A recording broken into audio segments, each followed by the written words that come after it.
நடக்க வேண்டியது நடக்காமல் போயிடுமோ, நடக்கக்கூடாதது நடந்துருமோ? எத்தனை பேருக்கு புரியுது?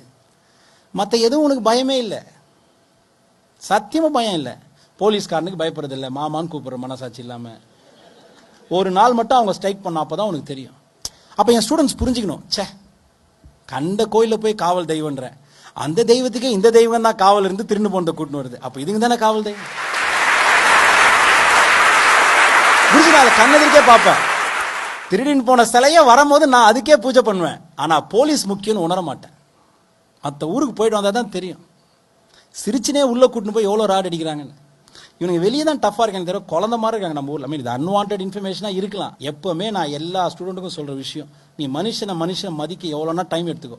ஆனால் போலீஸ்காரனை மதிக்கிறது இமீடியட் ஹேபிட் வந்துடும். அது என்னோட ரிக்வஸ்ட். முடிஞ்சால் பண்ணுங்க, முடியலனாலும் ட்ரை பண்ணுங்க எனக்காக. ஏன்னா நீரும் கிடையாது, நிழலும் கிடையாது, சன்ஸ்கிரீன் போடாமல் தண்ணி தாகம் எடுத்துன்னு கண்டவனுக்காக நின்றுன்னு அதெல்லாம் பார்த்தா தான் உனக்கு தெரியும். போலீஸ்கார் குடும்பமாக இருந்தால் தான் உனக்கு அதோட கஷ்டம் தெரியும். நீ நிம்மதியாக உன் வீட்டில் வாழ்கிறதுக்கு காரணமே கடவுள்லாம் கிடையாது, போலீஸ்காரன் இருக்கான்ற தைரியம் தான். அவங்களையும் கெட்டவன் இருக்கலாம், ஏன்னா அவங்களும் மனுஷன் தானே. ஆனால் போலீஸ்காரனா இருந்தாலே அவன் நல்லவன் தான், அந்த புத்தி வந்துடணும். எந்த ஊருக்கும் போக முடியாது, எதையும் பண்ண முடியாது, இவ்வளோ இன்ஃபர்மேஷன் கவர்மெண்ட் கொடுக்க மாட்டேது. எவனையும் ஹீரோவாக பார்க்குறேன், அவனெல்லாம் ஹீரோவாக மதிக்கும் போது உண்மையிலேயே உன் உயிரை காக்கிறவன் யாரு? ஏதோ ஒரு போலீஸ்காரன் தான். அதனால யாரும் தெரிஞ்ச போலீஸ்காரனாக அவசியம் கிடையாது.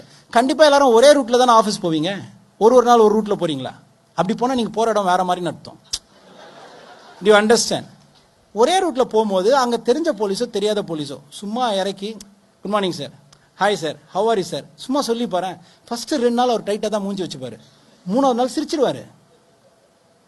நான் இதை சொல்றேன், நீ சொல்றதால அவர் சிரிப்பாரு, அவர் சிரிக்கிறதால அவருக்கு ஹார்ட் ப்ராப்ளம் கம்மியாகும். அப்படி ஒரு ஹெல்ப் பண்ணி கெஞ்சுறாங்க.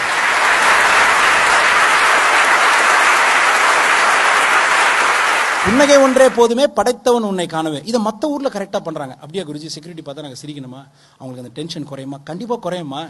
மற்ற எல்லாருக்கும் அடுத்து என்ன ஆகும்னு தெரியும், போலீஸ்காரங்களை மட்டும் அடுத்து என்ன ஆகுனே தெரியாது. நான் நாளைக்கு திருட போகிறேன் சொல்லிட்டா திருடுவான்.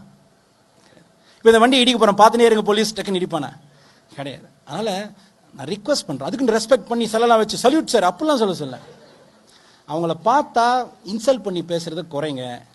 அவங்கள பார்க்கும் போது கொஞ்சம் புரிஞ்சுக்கோங்க. இந்த நம்ம ஊரில் மட்டும்தான் மனசாட்சியே இல்லாமல் எதுக்கோ ஹியூமன் ரைட்ஸ் வருது. ஏர்போர்ட்டில் தும்பனா அது எப்படி தும்பும் போது நீங்கள் கவர் என்னென்னோ பண்ணுறான். அவங்க ஒரு வாட்டியும் அந்த கண்ணாடி இறக்கி ஊதுன்றான், நீ அவனை கேலி பண்ணுற. நீ குடிக்காமல் கூட போயிருக்கலாம். இது ஒரு 2 மினிட்ஸ் பேசிக்கலாமா என் குழந்தைங்களுக்காக?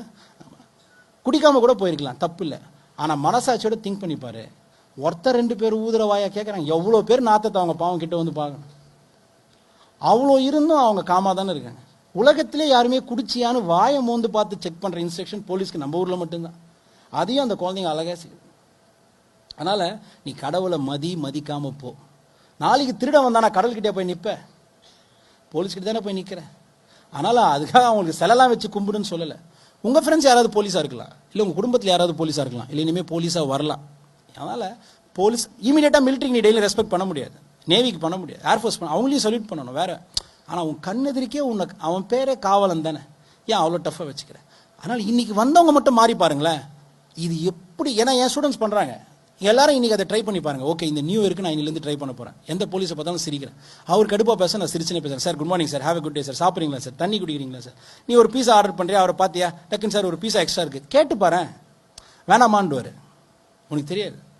I am not jogging on it. அதனால் எது எப்படியோம்மா, நம்மளை காக்கிறவன் கடவுள்னா நம்மளுக்கு காவலாக இருக்கவன் கடவுள் நம்புறியோ இல்லையோ, ஆனால் அவன் கடமையாகவே அதை செஞ்சால் கூட ரொம்ப கஷ்டப்பட்டு அநியாயத்துக்கு உடம்பையும் வருத்தின்னு கம்மி சம்பளத்தில் டூ மச்சாக மதிப்பே இல்லாதவனுக்கெல்லாம் மரியாதையாக நிற்க வேண்டிய ஒரே பொழப்பும் அவங்களுக்கு தான்.